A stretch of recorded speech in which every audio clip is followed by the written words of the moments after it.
noon, we got number 4, Alabama, who's 2-0, showing Wisconsin, who's also 2-0. Alabama favored by 16 points on Fox. Jalen Milroe has gone 23 of 35, thrown for 394 yards, 5 touchdowns, 0 interceptions. Jam Miller has had 20 carries for 194 yards and 2 touchdowns, and Ryan Williams has had 6 catches for 207 yards and 3 touchdowns. Tyler Van Dyke for the Badgers has gone 38 of 63, thrown for 406 yards, 1 touchdown, 0 interceptions. Ches Malusi has had 35 carries for 134 yards and 3 touchdowns, and Will Pauling has had 10 catches for 108 yards. Alabama and Wisconsin are 1-1 against each other all time. Last game did go to Bama in 2015, and Wisconsin's undefeated at home. So, against Alabama. I think both of these teams should have alarm bells ringing.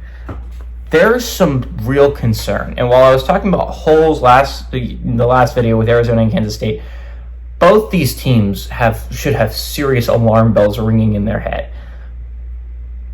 These teams have been great to start the year, I'll put it that way. Bama looked phenomenal against Western Kentucky. They ran them up and down the football field.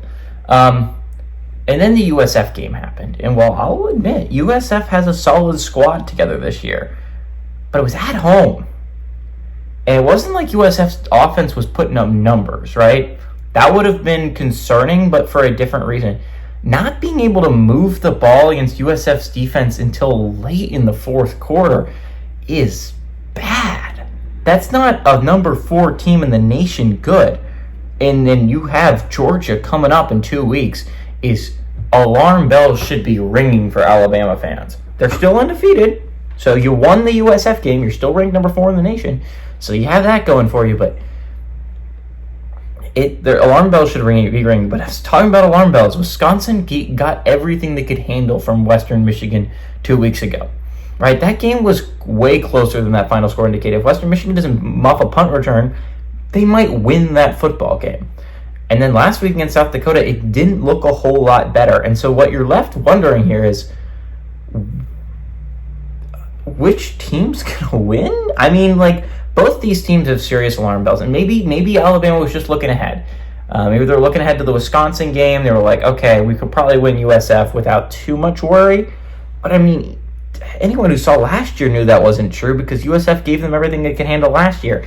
So it's just like you're sitting here and it's like, which team is going to not suck?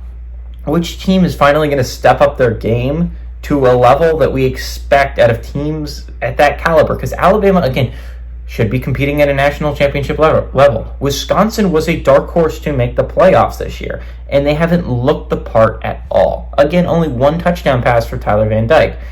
And that's your starting quarterback. You need more touchdown passes for that quarterback. So it's just like you're looking at it, and it's like both these teams need this football game bad. I think Alabama does go on the road and beat Wisconsin. I kind of think this game is closer than a lot of people think it's going to be, though. 16-point spread seems a lot for the Alabama I saw play. I like Scotty to cover here. I think their defense is good. I think a lot of that team is solid. It's just their offense I have little concerns about. But I think they have a solid defense. Bama, I think this could be a low-scoring game. I like Bama to win, but I like Wisconsin to cover the 16-point spread at home.